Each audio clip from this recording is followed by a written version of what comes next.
आप सभी को प्यार भरा नमस्कार। स्वागत है आप सभी का अद्वैत एजुकेशन में।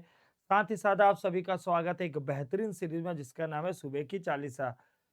आज रिपब्लिक डे है और आज के दिन सभी को हैप्पी रिपब्लिक डे और गणतंत्र दिवस की ढेर सारी बधाइयाँ। और साथ ही साथ आप सबको ये बताना चाहता हूँ कि मैराथन की क्लास जो लगातार चली आप उसे ज़रूर अटेंड कीजिए और साथ ही साथ सुबह की चालीसा की भी जितनी भी वीडियो आता है आप उसे ज़रूर अटेंड कीजिए। इसमें अलग से किसी फैक्ट के बारे में बताया जाता है जो एग्ज़ाम के पॉइंट ऑफ व्यू से बहुत इम्पोर्टेंट है। और मैं यही सोच रहा हूँ कि कुछ नए प्रश्न जो हर पेपर में आता है, अगर वहाँ से अगर 10 नए प्रश्न आ रहे हैं जो कभी एग्ज़ाम में नहीं पूछा गया और स्टैंडर्ड बुक से आ रहे हैं, तो अगर उससे 5 से 6 क्वेश्चन 7 क्वेश्चन भी सुबह की चालीसा से पूछ लिया तो काफ़ी है। तो एक थेरेपी के जैसे है ये 10 मिनट की सीरीज़।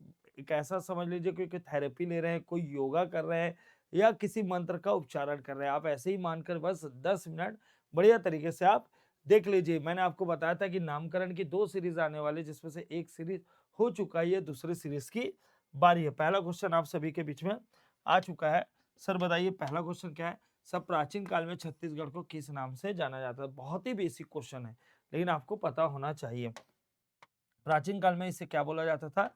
ऐसे दक्षिण कौशल बोला जाता था। महाकौशल किसने बोला था? कनिंघम ने बोला था। कनिंघम ने। सर 1930 में सर डीपी मिश्रा जी ने भी, ठीक है, डीपी मिश्रा जी ने भी ये बोला था कि छत्तीसगढ़ का नाम क्या होना चाहिए? महाकौशल होना चाहिए, ऐसा उन्होंने प्रस्ताव रखा था। ठीक है, ये भी आपको ध्यान रखना अगर ये पॉइंट आपको नहीं पता होगा तो। ठीक, तो ये लेकिन दक्षिण कौशल नाम था। चलो आगे बढ़ते हैं। नेक्स्ट क्वेश्चन क्या है? सर रामायण काल के अनुसार दक्षिण कौशल में किस राजा का शासन था? रामायण एरा में क्या माना जाता है कि कौन से राजा थे जिनका छत्तीसगढ़ में शासन था? तो अगर बात किया जाए तो छत्तीसगढ़ है ना, ये वाला जो एरिया है ना, ये वाला एरिया है, ऐसा माना जाता है कि ये जो ऊपर का एरिया है उसमें शासन था भानुमंत का। किनका? तब भानुमंत का शासन था। ये आपको ध्यान रखना। तो आंसर क्या लगेगा रामायण एरा के टाइम में? सर इस आंसर क्या हो जाएगा सर? राजा भानुमंत। राजा भानुमंत जी का शासन था रामायण काल में। चलो नेक्स्ट क्वेश्चन है। सर कौशल खंड नामक ग्रंथ के अनुसार विंध्य पर्वत के दक्षिण में स्थित क्षेत्र का क्या नाम था? दक्षिण में जो स्थित क्षेत्र उसका नाम क्या था? सो तो नागपतन। नागपतन कौशल नहीं लिखना है, कौशल नहीं, उनका ये मानना था कि पूरे क्षेत्र का नाम क्या है? नागपतन है। ये आपको ध्यान रखना, नाग सब पतन है और नागपतन की राजधानी कौशल है। तो आंसर क्या हो जाएगा? विंध्य के नीचे का जो क्षेत्र था उसका नाम क्या था? नागपतन नाम था कौशल खंड के अकॉर्डिंग।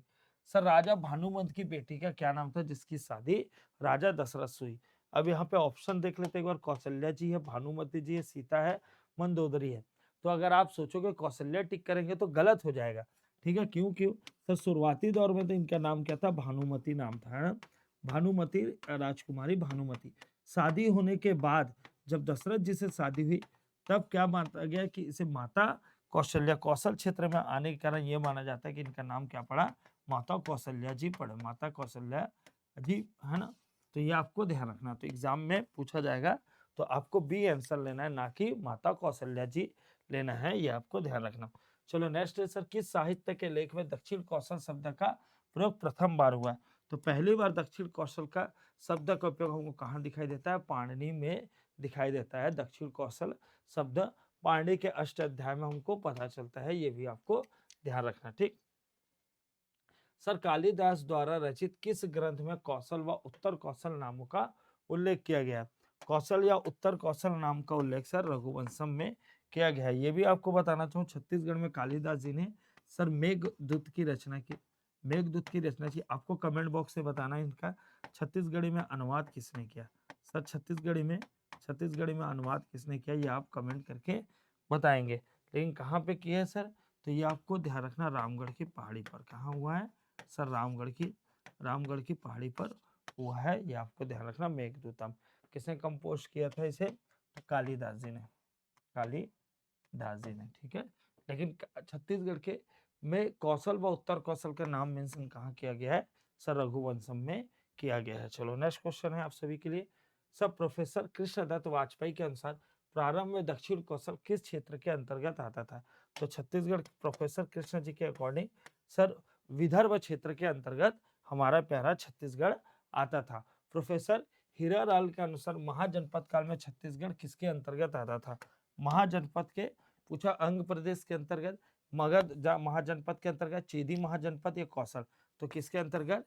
चेदी महाजनपद के अंतर्गत। और छत्तीसगढ़ को उस टाइम क्या बोला जाता था? सर छत्तीसगढ़ बोला जाता था। क्या बोला जाता था? सर छत्तीसगढ़ बोला जाता था। ये भी आपको ध्यान रखना सर। और छत्तीसगढ़ यही आगे जाकर क्या बन गया सर? छत्तीसगढ़। आगे जाकर क्या बन गया? छत्तीसगढ़। किसने बताया? प्रोफेसर, ठीक है, राय बहादुर हीरालाल जी ने बताया। तो आंसर क्या हो जाएगा? सी हो जाएगा। नेक्स्ट क्वेश्चन भाई, ठीक सर। किसके अनुसार जरासंध के काल में 36 परिवार पलायन करके यहाँ आए थे और यही आगे जाकर छत्तीसगढ़ के नाम के का आधार बना, जिसे हम लोग क्या बोलते हैं? छत्तीसगढ़ बोलते हैं। तो ऐसा मानने वाले कौन है? वैगलर, ठीक है, ये आपको ध्यान रखना। वैगलर जी का मानना था, वैगलर जी का मानना था कि यहाँ जरासंध के टाइम में 36 घर होते थे, 36 घर होते थे। 36 किला का कॉन्सेप्ट किसने बताया कि छत्तीसगढ़ का नाम 36 किला था? ऐसा 36 किला वाला जो कॉन्सेप्ट है उसे किसने बताया बोला जाएगा? तो आपको ध्यान रखना किसने बताया भैया? शंकर शेष जी ने, शंकर शेष जी ने बताया है। तो छत्तीसगढ़ का ना अधिष्ठी किसने बोला? अधिष्ठी, ठीक है, अधिष्ठी। तो अधिष्ठी किसने बोला भैया? तो ठीक है, टॉलमी जी ने ना, टॉलमी जी ने छत्तीसगढ़ का नाम क्या होता है? अधिष्ठी।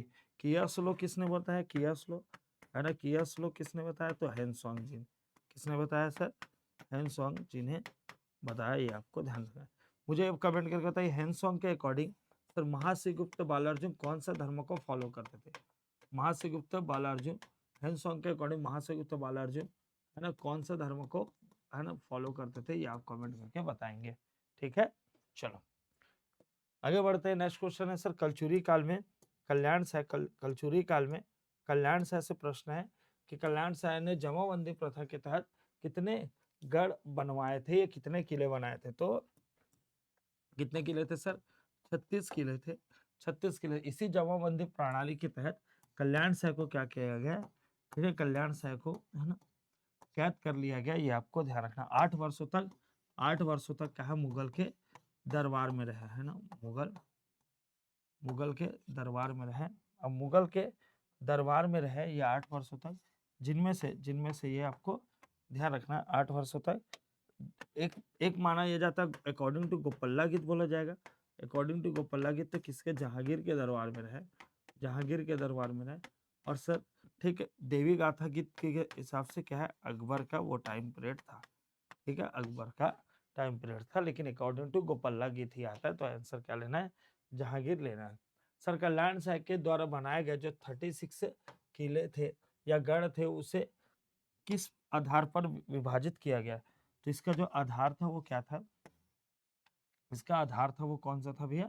ये आपको ध्यान रखना है। सर 18 गढ़ यहाँ, सर शिवनाथ के उत्तर में, 18 गढ़ यहाँ शिवनाथ के दक्षिण में, ठीक है। आपको पहला फोकस क्या रहना चाहिए? पहले याद तो पूरा करना है, बट एटलीस्ट दक्षिण वाला एक क्षेत्र वाला याद रखिए। कई बार एग्जाम में पेयर बनाने के लिए भी आता है, एमसीक्यू के फॉर्म में आता है। जैसे आपको पूछा जाएगा सुअरमाल कहाँ है, तो ये आपको पता होना चाहिए दक्षिण में है कि उत्तर में है, ठीक है। सिरसागढ़ कहाँ है? ये आ सकता है, सिरसागढ़, है ना, ठीक। शारदा, शारदा आ सकता है, शारदा, ठीक है, ये भी शारदा भी आ सकता है। ये आपको सुअरमाल आ सकता है, सिरसागढ़ आ सकता है, ठीक है सर। देवरी आ सकता है, सब पाटन, ठीक, ये पाटन, सॉरी पाटन आ सकता है सर। दुर्ग भी एग्जाम में पूछा जा सकता है सर। फिंगेश्वर पूछा जा सकता है, फिंगेश्वर, फिंगेश्वर पूछा जा सकता है सर। राजिम पूछा जा सकता है, राजिम पूछा जा सकता है ना। तो ये आपको ध्यान रखना। तो जो नीचे वाला पहले दक्षिण वाला आराम से याद होता है आसानी से, ठीक है। तो कभी इस आपको वीडियो बनाकर इसे याद भी कराऊंगा। तो दक्षिण वाला पहले याद करना है, फिर उसके बाद हमको उत्तर वाले में जाना है। चलो सर, समुद्रगुप्त के अकॉर्डिंग प्रयाग पद्धति में छत्तीसगढ़ के किन क्षेत्रों का उल्लेख मिलता है? कौशल व महाकंतार, मैकल कौशल या मालवा, ठीक है, कौशल उत्कल, कौशल या कली। तो प्रयाग पद्धति किनके द्वारा कंपोज किया गया था? तो प्रयाग पद्धति की अगर बात किया जाए तो सर ये समुद्रगुप्त के द्वारा कंपोज किया गया था। किसके द्वारा? समुद्रगुप्त के द्वारा। ऊपर वाला जो एरिया था, ऊपर वाला एरिया, उसे उन्होंने है ना क्या बोला था? है ना, दक्षिण पथ कौशल क्षेत्र, क्या बोला था? कौशल क्षेत्र बोला था। और सर ये वाले एरिया को उन्होंने क्या बताया था? महाकंतार। जहाँ पे जिसे डिफीट किए थे, यहाँ पे उस राजा का नाम था महेंद्र, ठीक है, क्या नाम था? महेंद्र। और यहाँ जो डिफीट किया था उसका नाम था व्याघ्रराज। क्या नाम था? व्याघ्रराज। तो ये 2 क्षेत्र के बारे में बताया, तो आंसर क्या हो जाएगा सर? ए हो जाएगा। ठीक है, कौशल क्षेत्र और महाकंतार हो जाएगा। ठीक है, समझ आ रहा है? तो आप कमेंट करके बताना कि सर ये सुबह की 40 क्लास कैसे लग रही है। साथ ही साथ मुझे जो कमेंट आया उनमें से एक तो आया है सर एजुकेशन बेस्ड, तो मैं अभी है ना एजुकेशन से संबंधित नेक्स्ट वीडियो लेकर आने वाला हूं। अगर आपकी भी कोई डिमांड होगी कि सर इस संदर्भ में आप सुबह की 40 का क्वेश्चन लाइए, सर ट्रिक भी बता दीजिए, याद नहीं हो रहा, ऐसा कुछ भी प्रॉब्लम्स होगा आप कमेंट कीजिए भाई। ठीक है, आप सब लोग हमें अपना ही समझते हैं, तो आप एकदम अधिकार पूर्वक कमेंट कीजिए, अधिकार पूर्वक टॉपिक बताइए, सर ये टॉपिक से हमको कवर अप करना है। ठीक, तो उसे ही हम लोग क्या करेंगे, अच्छे से कवर करेंगे। तो मिलते हैं नेक्स्ट वीडियो में, जब तक आप सभी अपना और अपनों का खूब ख्याल रखना। जय हिंद, जय भारत, जय छत्तीसगढ़।